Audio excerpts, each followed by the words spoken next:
सबसे पहले GST portal को लॉगिन करना है। लॉगिन करने के बाद यह डैशबोर्ड पर आप देख पा रहे हैं दिसंबर का जो ड्यू डेट आ रहा है 13 जनवरी आ रहा है। ठीक है, जीएसटीआर 1 फाइल करना सीखेंगे इस वीडियो में। ठीक है, जीएसटीआर 1 आईएफएफ ये क्वार्टरली है तो इनके केस में आईएफएफ जाता है और अभी तक मैं इनका अक्टूबर और नवंबर में आईएफएफ को फाइल कर चुका हूँ। दिसंबर में यहाँ पे मैं क्वार्टरली जो जीएसटीआर 1 है वो फाइल करूंगा। इसमें पीछे किए हुए 2 आईएफएफ का एडजस्टमेंट करके यहाँ पे मुझे जीएसटीआर 1 फुली सबमिट करना है। ठीक है, वो आज हम इस वीडियो में डिस्कस करेंगे। मेरे पास ये डेटा आया हुआ है और यहाँ पर मेरा ये पूरा एक्सेल शीट बना के रखा हुआ है। ठीक है, ये फाइनेंशियल ईयर 23-24 के लिए यहाँ पर पूरा एक्सेल शीट बना के रखा हुआ है। हम अभी बात कर रहे हैं क्वार्टर 3 की।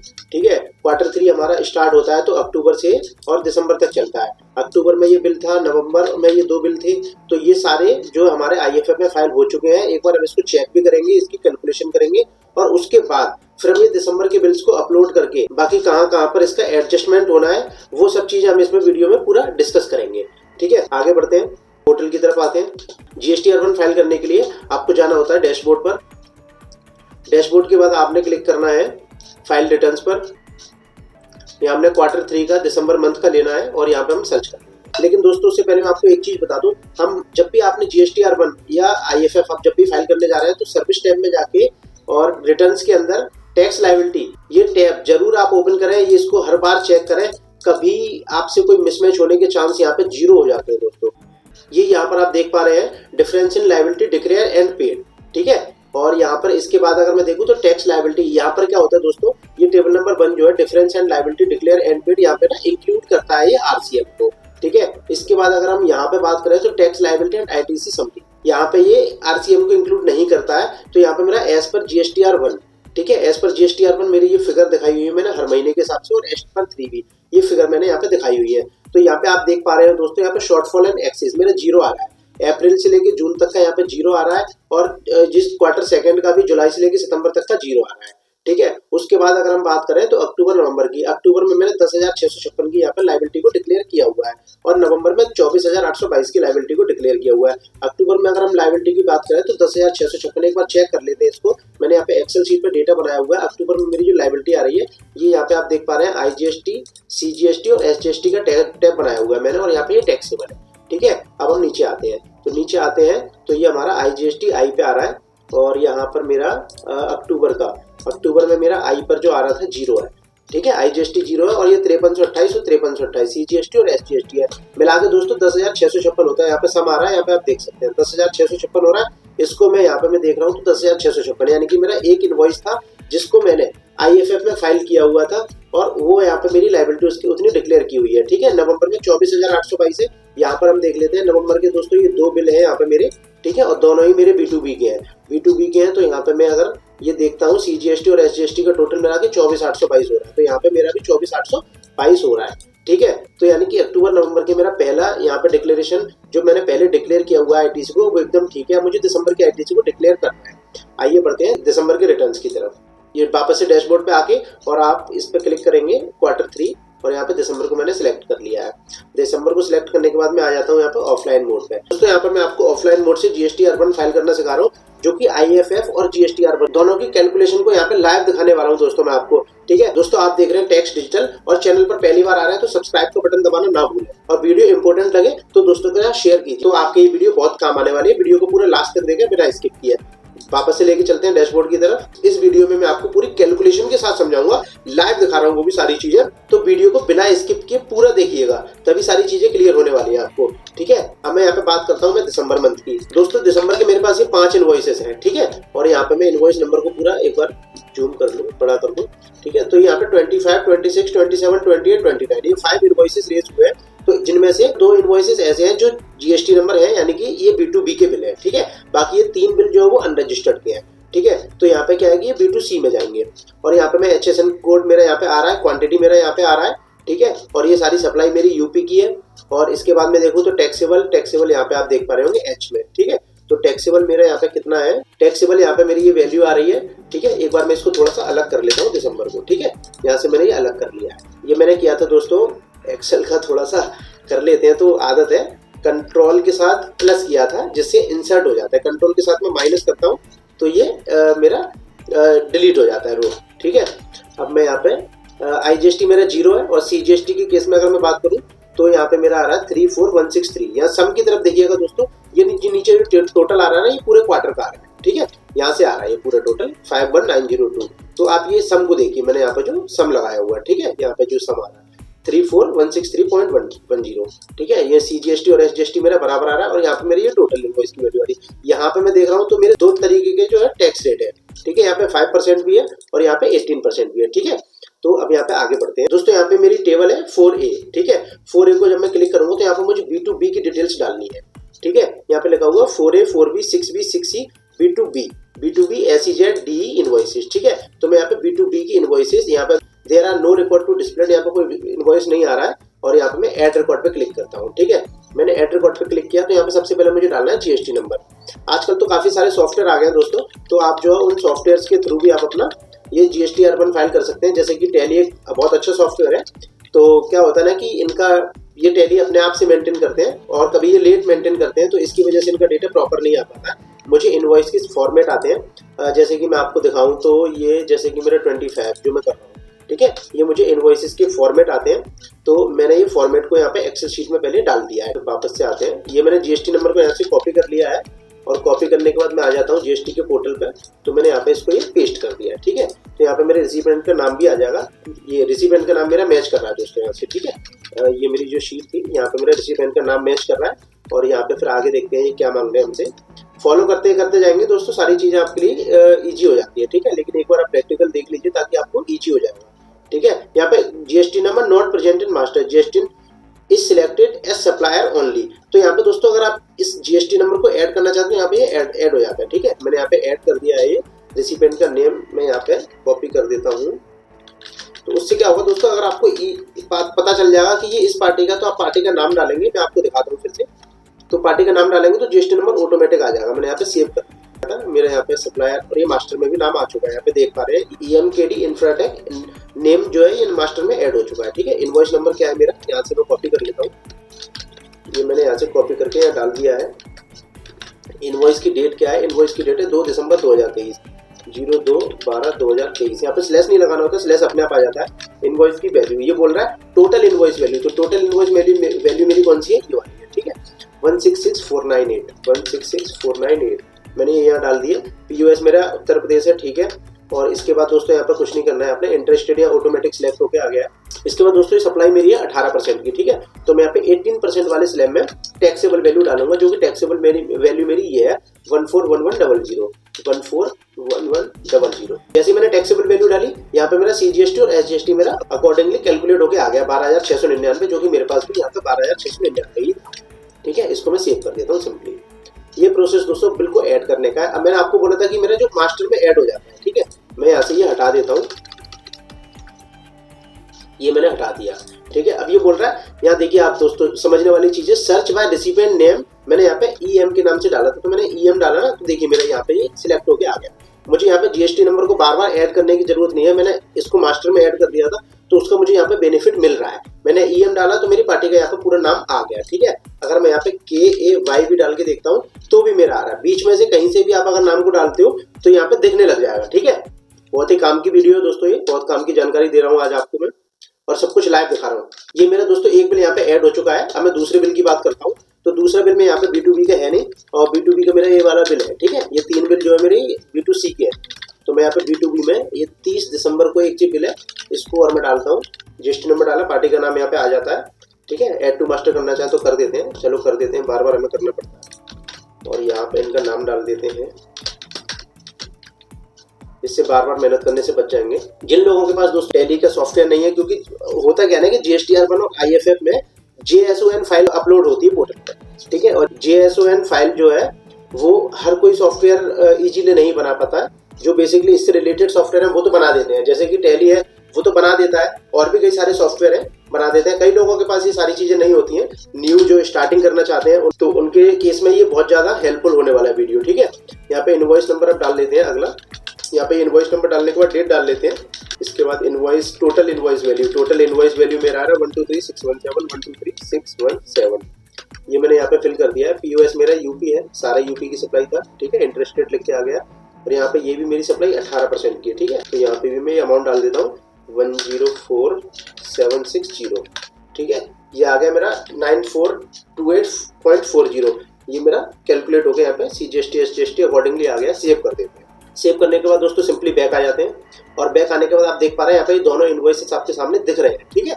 और यहाँ से आप चाहें तो इस पे ये 1 पे क्लिक करके और आप इसकी जो देख सकते हैं कि सारी डिटेल्स आपने सही डाली है या नहीं डाली है। तो यहाँ से आप क्रॉस चेक कर लीजिए एक बार। यहाँ पे इसके बाद बैक करेंगे और इसके बाद फिर से बैक करेंगे। यहाँ पे देखिए दोस्तों ये 2 बिल ऐड हो चुके हैं, यहाँ पे टिक का साइन आ गया, 2 आ गया, ठीक है। इसके बाद हम बात करते हैं B2C लार्ज की। यहाँ पर दोस्तों वो B2C की इनवॉइसेस आते हैं, यहाँ पे लिख के आ रहा है सारी चीजें। मैं आपको एक बार पढ़ाता हूँ, सारी चीजें दिखाता हूँ।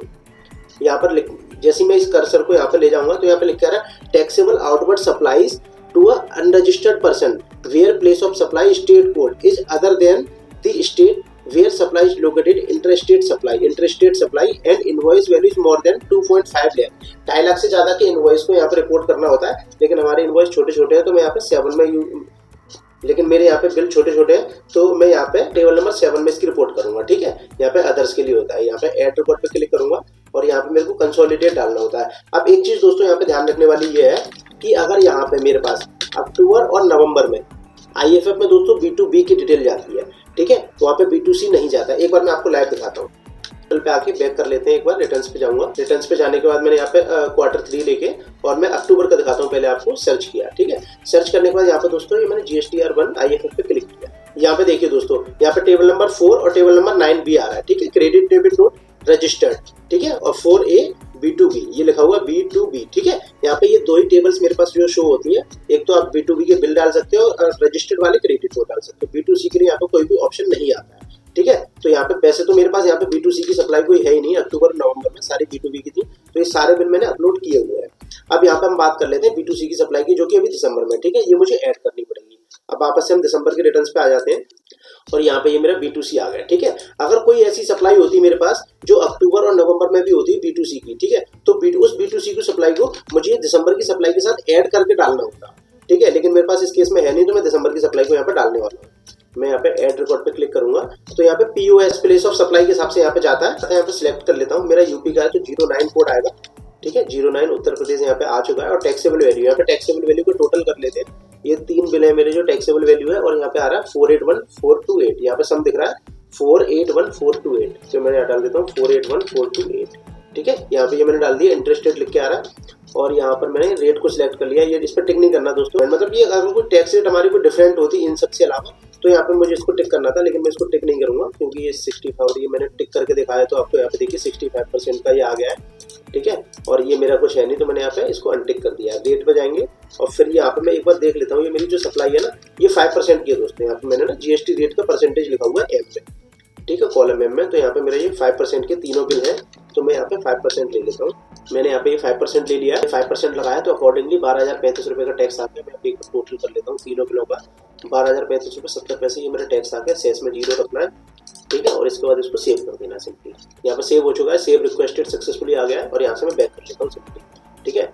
अभी काम खत्म नहीं हुआ दोस्तों, इसके बाद अभी भी बहुत काम बाकी है इसमें, पूरा देखिएगा वीडियो को लास्ट तक। यहाँ पे बैक किया है दोस्तों, यहाँ पे टेबल 4 में 2 इनवॉइसेस और टेबल जो 7 है इसमें B2C की डिटेल्स को मैंने यहाँ फिल कर दिया है, ठीक है। अब इसके बाद आगे बढ़ते हैं। मेरे पास ये नील रेटेड कोई है नहीं और क्रेडिट डेबिट नोट मेरे पास कुछ है नहीं और अनरजिस्टर्ड के केस में भी कुछ भी नहीं, ठीक है। और यहाँ पे इसके बाद मेरे पास ये एडजस्टमेंट एडवांसेस ये भी कुछ नहीं है। HSN समरी मेरे लिए बहुत इंपॉर्टेंट है, इसको डालना कंपलसरी। अब दोस्तों यहाँ पे एक थोड़ा सा समझने की जरूरत है कि मैंने जब टेबल नंबर 12 पे क्लिक किया तो एक चीज याद रखना, आप क्वार्टरली के केस में क्या होता है ना कि आपने सिर्फ दिसंबर की, अभी तक आपने सप्लाई जो नोट करी B2B और B2C में, ठीक है, वो तो आपने दिसंबर की कर दी क्योंकि B2C मेरे पास अक्टूबर और नवंबर में थी नहीं और B2B में डाल चुका था, ठीक है। लेकिन HSN के केस में मुझे ये तीनों महीने की सप्लाई डालनी पड़ेगी ताकि मेरा क्वार्टरली जो लायबिलिटी है ना वो HSN की और मेरी B2B और B2C की मैच हो जाए। तो HSN डालते वक्त आपको इस बात का मेजर ध्यान रखना है कि आपकी HSN में तीनों महीने की सप्लाई इंक्लूड होगी, ठीक है। इस महीने अगर दिसंबर में कैलकुलेट करेंगे तो डिफरेंस आएगा, लेकिन ओवरऑल अगर क्वार्टरली कैलकुलेट करेंगे तो आपका डिफरेंस 0 हो जाएगा, ठीक है। B2B B2C की लायबिलिटी और उसका अगर कंपैरिजन करते हैं HSN के साथ, ठीक है। तो यहाँ पे मैं देखता हूँ ये 9405 वाली जो मेरी जो HSN है उसका टोटल मेरे यहाँ पर आ रहा है, तो मैं एक काम करता हूँ ना, इसको थोड़ी देर के लिए कंट्रोल एक्स कर रहा हूँ। मैं इसको कंट्रोल एक्स किया है, ठीक है। कंट्रोल एक्स करने के बाद मैं यहाँ पे आ जाता हूँ और यहाँ पे, ठीक है, और कंट्रोल प्लस कर दिया मैंने। कंट्रोल प्लस के साथ क्या कर दिया, ताकि ये ऊपर आ जाए, ठीक है। मुझे ईजी होगा कैलकुलेशन करने में। मैंने यहाँ पे फिर से इसको शिफ्ट के साथ स्पेस बटन होता है ना, इसको मैंने सिलेक्ट किया और फिर कंट्रोल के साथ प्लस कर दिया। तो यहाँ पे ये मेरा अलग हो गया, ठीक है। क्योंकि मुझे अभी बिल नंबर की सीरीज से मतलब नहीं है, मुझे मतलब है सिर्फ HSN से, ठीक है। तो मैं यहाँ पे एक बार शिफ्ट के साथ स्पेस एक बार सिलेक्ट किया, फिर कंट्रोल के साथ प्लस किया। तो मैंने यहाँ पे एक लाइन और इंसर्ट कर दी है और यहाँ पे मैं इनका टोटल कर लेता हूँ। अभी टेम्परेरी टोटल है ये दोस्तों मेरा, ठीक है।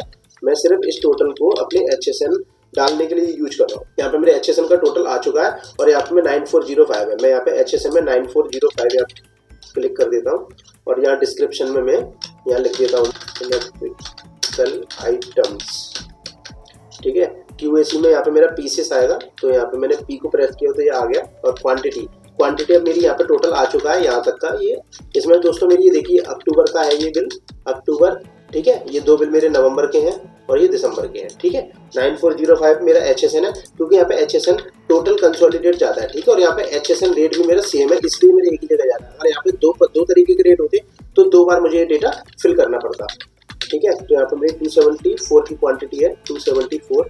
टैक्सेबल वैल्यू की बात करें तो 442960 और इसके बाद रेट अगर हम बात करें तो 18% यहाँ पे ले लेते हैं। इंटीग्रेटेड 0 है और CGST में यहाँ पे मैं टोटल बात करूँ, इंटीग्रेटेड 0 है यहाँ पे और 39,866.40, 39,866.40, यहाँ पे भी 39,866.40। सेस मेरा 0 रहेगा, ऐड कर दिया, ठीक है। इसके बाद मैं दूसरे HSN की बात करूं तो यहाँ पे मेरा दूसरा HSN आ रहा है 8703। डिस्क्रिप्शन की बात करूं तो मैंने यहाँ पे ये शीट पे डिस्क्रिप्शन लिख के रखा था ऑलरेडी। जब मैंने शीट खोली थी तो आप लोगों को थोड़ा लगा होगा कि यहाँ पे ये क्यों लिख के रखा हुआ है इसमें, ठीक है। तो यहाँ पे ये मैंने डिस्क्रिप्शन के लिए लिख के रखा था। और यहाँ पे मैं क्वांटिटी की बात करूँ तो मेरा ये NOS में आता है और यहाँ पे क्वांटिटी मेरी 3 हो रही है, क्योंकि यहाँ पे ये क्वांटिटी मेरी 3 है। और यहाँ पे टैक्सेबल जो मेरी वैल्यू है 481,428 ये आ गया। रेट यहाँ पे 5% आ गया मेरे, यहाँ पे मेरे देखिए यहाँ पे 5% की रेट है, ठीक है, 5%। तो मैंने यहाँ पे 5 क्लिक किया। इंटीग्रेटेड टैक्स में मेरा यहाँ पे आ रहा है 0 है और CGST और IGST मेरा आ रहा है 12,035.70 12,035.70। दोस्तों कुछ आपने अगर इसमें कुछ मुझे पूछना है तो आप मुझे कमेंट बॉक्स में पूछ सकते हैं। मेरी कोशिश ये रहती है कि मैं सारे कमेंट्स का रिप्लाई करूं। तो यहाँ पे मेरी सारी HSN क्वार्टरली अक्टूबर नवंबर दिसंबर 3 महीने के यहाँ पे सेट हो चुकी है और यहाँ पे इसको मैं सिंपली सेव कर देता हूँ। सेव करके यहाँ पे मेरा डेटा सेव हो चुका है। मैं बैक कर देता हूँ। अब इसके बाद दोस्तों अभी काम खत्म नहीं हुआ है, ठीक है। अब यहाँ पे डॉक्यूमेंट इशू, ठीक है, डॉक्यूमेंट को भी डालना जरूरी होता है। मेरे केस में सिर्फ इनवॉइसेस हैं, क्रेडिट नोट नहीं है, ठीक है। तो मैं यहाँ पे इनवॉइसेस की डिटेल को डालूंगा। मैं ऐड डॉक्यूमेंट पे क्लिक कर देता हूँ और यहाँ पे अब दोस्तों मैंने अभी शीट को चेंज किया था। मैं यहाँ से इसको शीट को वापस से जैसी थी वैसी कर देता हूँ। 29 को यहाँ से हटा के और यहाँ पे नीचे पहुँचा दिया, ठीक है। और यहाँ पे मैंने ये क्वार्टरली टोटल लगाया हुआ था, तो मैं फिर से यहाँ पे ये क्वार्टरली का टोटल लगा देता हूँ, ठीक है। अब मेरे जो इनवॉइस इशू हुए थे 22 से 29 तक, तो मैंने 22 को पहले यहाँ पे कॉपी किया है, मैंने यहाँ पे पेस्ट कर दिया और यहाँ पे मैंने लास्ट वाले ले लिया 29, कंट्रोल C और यहाँ पे कंट्रोल V कर दिया, ठीक है। टोटल नंबर मेरे कितने हो रहे हैं, यहाँ पे मेरे इनवॉइसेस हो रहे हैं, अकाउंट में आ गया 8, ठीक है। 8 नंबर यहाँ पे हो रहे हैं। कैंसल्ड मेरा 0 है और इसके बाद में यहाँ पे नीचे आके सिंपली इसको सेव कर देना है। अगर यहाँ पे कोई क्रेडिट नोट या डेबिट नोट है तो वो यहाँ पे आप डाल सकते हो। क्रेडिट नोट पॉइंट नंबर 5 पे आ रहा है, डेबिट नोट पॉइंट नंबर 4 पे आ रहा है, ठीक है। रिवाइज को इनवॉइस किया है तो यहाँ पे उसका नंबर आप डाल सकते हैं। सारी चीजें इसके अंदर आपको लिखी हुई है, ठीक है। और यहाँ पे इसके बाद इसको सिंपली सेव कर देते हैं। ये रिक्वेस्ट मेरी एक्सेप्ट हो गई है। इसके बाद मैं यहाँ पे बैक कर लेता हूँ नीचे आके। ये यहाँ पे मेरा सारा डेटा फिल हो चुका है। एक बार इसको रिफ्रेश करके और नीचे जनरेट समरी पे क्लिक कर देता हूँ। जनरेट समरी में क्लिक करने के बाद फिर से रिफ्रेश करके आगे बढ़ते हैं। प्रोसीड टू फाइल समरी, ठीक है। प्रोसीड टू फाइल करेंगे तो यहाँ पे समरी दिखाने लग जाएगा आपको। अब समरी दिखा रहा है तो यहाँ पे बात कर लेते हैं 245,860, ठीक है। यहाँ पे B2B के बिल थे, एक बार क्रॉस चेक करना जरूरी होता है। ये सिर्फ वो बिल दिखा रहा है जो B2B के हैं दिसंबर मंथ के, ठीक है। तो दिसंबर मेरा यहाँ से स्टार्ट हुआ था और B2B में एक तो ये था और एक ये था 245,860। यहाँ पे मेरी वैल्यू ठीक आ रही है 22,127,40 ये और ये देख रहा है 22,127,40। ये सब क्लियर है यहाँ पे। और इसके बाद B2C से टेबल नंबर 7 B2C 481,428 ये मेरे 3 इनवॉइसेस थे। 481,428 ये मेरा मैच कर रहा है और ये भी मेरा मैच कर रहा है CGST HGST, ठीक है। इसके बाद नीचे आ जाते हैं। अब देखिए दोस्तों यहाँ पे HSN समरी मेरी दिखा रहा है 924388। अब मैं क्वार्टरली की अगर मैं यहाँ पे देखूँ तो ये मैंने क्वार्टरली का टोटल लगाया हुआ है अक्टूबर से लेकर दिसंबर तक का, ठीक है। क्योंकि जब मेरी IFF गई थी तो उसमें B2B की डिटेल्स गई थी, ठीक है। HSN की डॉक्यूमेंट समथिंग कुछ गया नहीं था, तो मुझे यहाँ पे दिखाना कंपलसरी होता है। तो मैं यहाँ पे टोटल देख रहा हूँ 924388 और 51902, 51902, ठीक है। ये सारी डिटेल्स मेरी मैच कर रही है। और अगर मैं दिसंबर की बात करूँ तो 727288, ठीक है। दिसंबर की अगर मैं बात करूँ तो यहाँ पे मेरा आ रहा है 727288 और GST की बात करूँ तो मेरा 34163। तो इसका मतलब ये दोस्तों सारी मेरी डिटेल्स यहाँ पर ठीक है। आपको कोई कंफ्यूजन है तो आप मुझसे कमेंट बॉक्स में पूछ सकते हैं, ठीक है। आशा करता हूँ कि आपको सारी चीजें यहाँ पे समझ में आ चुकी होंगी। लेकिन दोस्तों यहाँ पे वीडियो भी एंड नहीं हुई है, तो यहाँ पे दोस्तों फाइल स्टेटमेंट पे क्लिक करके और आप सिंपली इसको फाइल कर सकते हैं। यहाँ पे ये मैं क्लिक करके और यहाँ पे OTP लेके अपना EBC के थ्रू यहाँ पे मैं फाइल कर सकता हूँ, ठीक है। तो दोस्तों मैंने इस वीडियो में आपको IFF की कैलकुलेशन के बाद GSTR1 को फाइल करना यहाँ पे मैंने आपको बताया है। तो यहाँ पे मेरे दोस्तों आपको वीडियो हेल्पफुल लगे, वीडियो को शेयर करना ना भूलें और चैनल को सब्सक्राइब करना ना भूलें और साथ साथ बेल आइकन को जरूर प्रेस कर दें ताकि अगली मेरी वीडियो आपको इजीली आप तक पहुंच जाए। और यहाँ पर सर मैं अपने चैनल का ओवरव्यू करा देता हूँ एक बार। मेरा दोस्तों ये चैनल और यहाँ पे काफी सारी वीडियोस, इन वीडियोस को भी आप देख सकते हैं, इनसे आपको काफी हेल्प मिलेगी। मिलते हैं अगली वीडियो में लेटेस्ट कंटेंट के साथ, तब तक के लिए जय हिंद।